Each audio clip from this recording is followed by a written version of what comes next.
Recently started talking to this guy in jail, and it's not going well because our communication is lacking.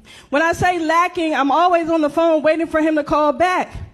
And if I don't get a call back, it's like, what is he doing? Is he in there with the other inmates or what? I forget it's just a big-ass daycare for grown-ass men. Make Me Laugh Monday on 100.5 The Vibe, the soul of the 7 cities with your main man, Tone Hollywood. And, of course, this is what we do. It's 2026. We take it to another bigger and better level. And I got somebody right here. I tell you what, someone gave me a reference about her, and I went ahead and checked out some of her material, and she is absolutely hilarious. She's definitely going to make us laugh on this Monday. She's right here from the area, and we're going to get up close and personal and get to know all about her. Please give it up for the one and only Big M, the comedian in the building. What's up? Hey. Welcome. This is Big M, the comedian. Welcome to Make Me Laugh Monday, my friend. How are you? I'm doing great. I'm excited to have you on here. I hope you're excited to be on here because we do have people here that don't want to. Very thankful to be here. I couldn't picture myself anywhere else on this Monday. Well, where are you from, by the way? I'm from Norfolk, Virginia. What? Yep, the Tidewater area. Come on. So what made you get into comedy? I mean, because we've been talking earlier. I get the vibe that you and I, if we were in the same class, we probably would have had to be separated by the middle of the school year. You know, by the middle. You had to sit in the front. I had to sit in the back. Right, exactly. Yeah. How'd you get into comedy? I asked God for a vision for me to be a housewife and for me to do something I was passionate with and my gift and my purpose. Right. And it led me to comedy. Come on. So you want to be a housewife, but end up being in the comedy world. I wanted to be a housewife, but ended up being a comedian. Oh my goodness! Now see, that's got to be it. What was the moment that said to you like, this is what I need to be, where I need to be? I was cooking eggs one morning and I dropped the eggs. I said, I don't need to be in the kitchen no more. I need to be on stage. I need to be on stage. The kitchen was tired of me. The spirit said, get out my kitchen. You need to be somewhere utilizing your talents other than this one. Well, just say this. So you wouldn't have been a cook at Feather and Fin or something like that. No, definitely wouldn't have been a cook. All your stuff would have been fried. Just fried, died, laid to the side. Now you see why we got it here. Big M, the comedian. So how long have you been doing this, by the way? I've been doing comedy for 8 years. 8 years? Yep, Go ahead. 8 years. I love that. So what's something that people don't understand about being a comedian, or so even particular for you being a comedian? Now I think it's more so being purposeful with your gift. You can't be in every room, and you have to find your gift and a means of helping people. Gotcha. So that's what I'm doing now, as far as like doing shows and doing opportunities as this one, and just let people know that there's a way to chase your dreams and to continue to do that. Oh, that's inspiring. That really is inspiring, because I know that I'm a bootleg comedian. Now, I never tried to do anything else or anything like that, you know, but I have such a respect for the craft and a respect for what you do. And to be like, because, and you can go in and test this, there's a difference from being like on the back of the family reunion joking with cousins funny, and then being on stage funny, right? So I know that, you crack people up, but then all of a sudden you decide like, you know what? I can go ahead and take this on the road. Like, yeah. Yep. What was there? Did you ever do like an open mic that opened that up, or was it something that somebody just encouraged you? You know what's crazy? I actually heard a radio commercial. What? On the day that I asked God like a day before, and I heard a radio commercial the next day for the Virginia Beach Funny Bone Comedy School. And when I listened to it, I said, God, you're right on time. That's what I needed. So I went ahead and I applied for the school. I paid my fees. And when I went there, they gave us like the lowdown on everything we were supposed to do as far as like the school. And they were going to give us the opportunity to perform at the Virginia Beach Funny Bone. Right. So I just went ahead and went with that, man. And was that with Tim Lulis, or was that? That was with Mr. Tim Lulis. We've had so many people come through here, which has been a blessing, of people who've started out in that program. Would you suggest that for someone that's thinking about going to comedy? For any beginner, if you're looking to get into the comedy business and you're looking to just perfect your craft, he's a great teacher. As far as teaching me, I've done the class twice, so. Listen, I'm gonna repeat. I was in special ed, so we had to go ahead and get it back in there, get back in the groove of things. It's a refresher course, you know. Just a refresher course. Okay, I get even with comedy, there is a refresher course. I was checking out some of your videos, probably when I first found out we are going to try to get you on the show and everything. And you say something about the naked comedian or something like what do you? So I recently had to change my name due to people thinking that I was naked on stage. I was going to Because I was like, wait a minute, like what's about to happen? My original name was the Naked Comedian, only because I go on stage and I bear it all. Gotcha.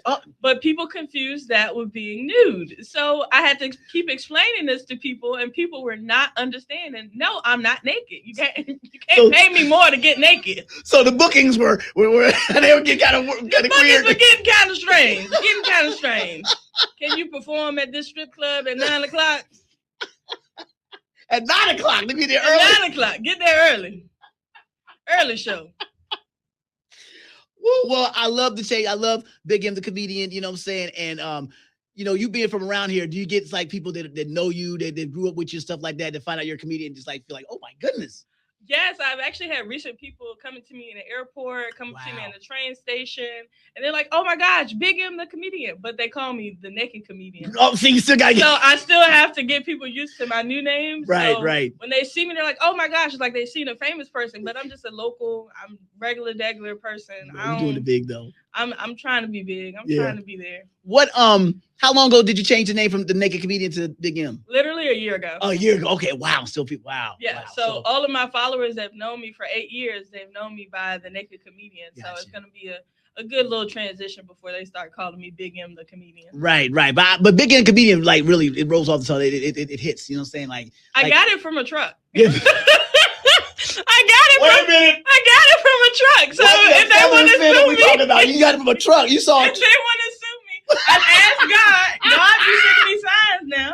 I asked God. I said I want to change my name to something purposeful, right? Without it being, derogatory or kind of not negative, but True. You can see how the Naked Comedian could be taken a different way. So we were riding down the highway with my trusty handy dandy Mr. Moore, and I saw Big M, and I was like, "That's my name. I like it. That's my name." Well, it happens. It hits, and also, like you said, that's from God. Mm-hmm. I can't think of a Big M trucking company or anything like that, but hopefully they won't. Hopefully they won't. But when you really get bigger and bigger, and you start rocking these stages across the country, headlining that area, well, that might be the. That's why I put the comedian behind there we go. So you just don't have, Big M trademark. Right. Have Big M the comedian trademark. There we go. Well, I've seen some of your material stuff on at the Serenity 5. First of all, you're hilarious. Shout out to Serenity 5, yes. Man. Make sure y'all come out each and every Wednesday. We're gonna make some people money, and it's just a good environment to be around. I love Serenity 5. That's one of the number one spots I go to around my people, and just to laugh out and vibe. It's just a good atmosphere to be in. It is. Check out that happy hour too, because those $2 drinks will definitely get you there. They get you really. Mm-hmm. I had some of the wings before, and the wings were really good. So yeah, the wings, the oxtails, everything at Serenity 5 is just really, really good. I love the atmosphere there. It's really calm, and it's Portsmouth, so you know how Portsmouth can get a bad rep. Yeah, true that, but right. Serenity 5 make you feel like it's a home environment. It's like a home bar. It's a real home bar. And no disrespect to any other spot in Portsmouth, but when you walk inside, you don't feel like you're in Portsmouth. No, it definitely takes you out your element. Yeah, it looks great in there. So shout out to Serenity 5. But is it different to do comedy in Hampton than it is to do it in Norfolk, or it is to do in Portsmouth or Virginia Beach? Are the crowds different, or is it pretty much the same throughout the 7 cities? They're all the same. Okay. As long as I can make you laugh, then that's all I'm going there for. I love the people in all the 7 cities. Gotcha. So you just a different eclectic type of vibe from each crowd. So when you get there, you never know what to expect. Right. True that. So with all of that being said, so have you ever been doing comedy someplace and heckle wise, if you ever got heckled and be like, yo, I ain't about to handle me, you had to go in, or do you rear back because you're at home? I recently had someone come on stage while I was on stage, and that was just an experience in itself. And I was like, you know what? This is one of those things where we're just going to make it positive and not negative. Gotcha. And they ended up tipping me at the end of the night. So I guess the Naked Comedian should have been there. So it worked out. Change up in here. Yeah, I made extra money, so I wasn't even mad. They said, hey, I'm going to give you so-and-so amount of money just for disrespecting you. I didn't know I had went that hard. They were a little inebriated, too. So. Oh, okay. Gotcha. Yeah. So what's the long-term goal as far as being in this industry? I mean, do you want to pursue it to the point? I want to take it all the way there. I want to take it all the way there. We're doing production. We're doing movies. We're doing everything. I can see myself doing radio. I can see myself doing Hollywood. It just depends on what opportunity comes knocking first. And of course, I'm going to be there to, negotiate all my deals There and we things go. of that nature, Yeah, and yeah. bring my team along with me, everybody I that love helped me. So I'm just excited to see where it takes me, man. Me too. A touring comic. I think that's like the upper echelon, right? Yeah, That we actually yeah, are touring. definitely is. So, do you consistently write new material, or does it just come to your head when you're on stage? Like, how do you prep before a big show? A lot of shows I go in and I use some of the material that I already have. Gotcha. And then it just depends on the crowd and the dynamic of the venue, kind of. Yeah. And then I'll go and I might write new jokes along the way, or I might just have the jokes that I already have. So a lot of comics carry around a book that they write all their good jokes in that they can refer back to. So I just have that same book. Who are two big influences of yours for either comedy or just in period in this industry? Oh my God, you're gonna do that to me? I told you we're gonna do some hard questions. You're gonna do that to me? Told you. No.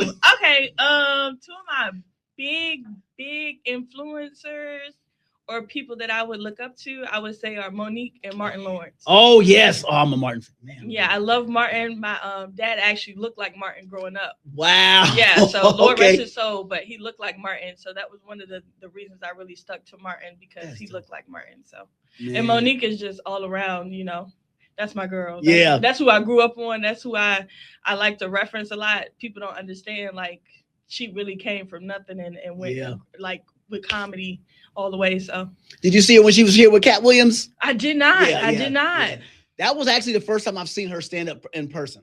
Really? I've seen, on television, and of course, every other thing she does is skits, stuff like that. But she hosts Cat Williams' show, so and then she does a set too. But she was perfect. She was great. I was glad I got a chance to see it. So I know Cat's coming and sometime this year. So, maybe if I got some tickets or something like that, I can find a way to hook you up. April or May. Yeah, I'm pretty sure she's going to be hosting it too. He normally keeps the same circle of people when he does. Yeah, I met him at I think it's Red Grant. You remember when he was running for mayor? Yes, yeah. And he was so down to earth. Really? He was so down to earth. Yeah. That's dope. So where's the furthest place comedy's taking you so far? The furthest place that I've performed had to be Orlando. Okay, dope. Orlando Improv. Yeah, it was a great experience there. Just, last minute, God being like, go shoot your shot. Yeah. And them allowing me to go on stage at, after a show. It was awesome. That's great. It was awesome. Well, I wish you 100 times success. Thank you. I want you to get so big that the next time I want you to come up here, I got to go through the agency. I got to go through the team. Of course. It won't be as easy to get to. Of course. That's I had to stalk you now. I think it was the other way around. I had to stalk you now. I had to get in them DMs. Can I be totally honest with you? Yeah. I hate that it's like that, but I'm glad it was like that, because when it's the other way around, I feel stupid.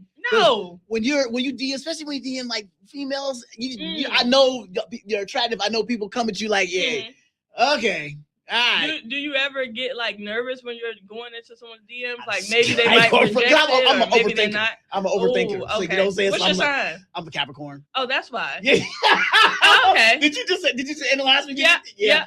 So I'm always worried, like, because then when you DM someone, they don't respond back. Especially when I first got here, and you have all these ideas, and they're not in the rotation yet. So now it's like, make me laugh Monday on what? What is 100 point? You don't find the vibe. I'm like, what's the radio say? Wait, I ain't never heard of it. It's like, you gotta give all the details. You gotta state your stature and stuff. And sometimes people just not as open as they should. Right. Yeah. So, but I'm glad that you were able to get on here. I can't wait for you to come back again, and also let everybody know where they can find you, so they can. Okay, you can find me on Instagram at Big M the Comedian. On my Facebook is Ellen Arnold or Ella Arnold. And that's all my platforms that I use right now.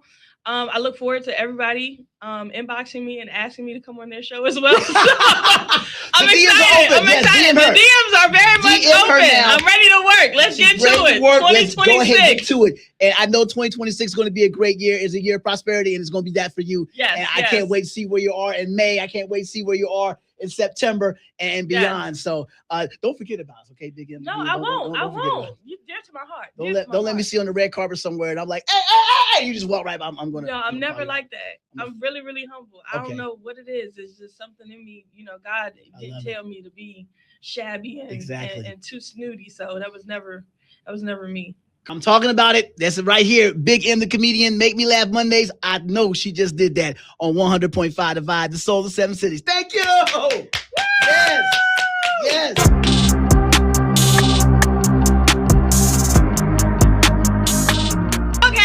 Give a shout out to Mr. Rondell Moore, Mr. Herman Hurston, yes. My mother, of course, and to all of my family in the 757 that continue to support me and that love me and want to see me do great. I thank y'all and continue to do great on this great Monday. That's why I was like, once I realized that you were going to keep going and then the mics were on, I was like, oh, listen. Okay. You tricked me. We taking no breaks, y'all. You tricked me. I got you. Sorry for the hateration, holleration, chickeration. My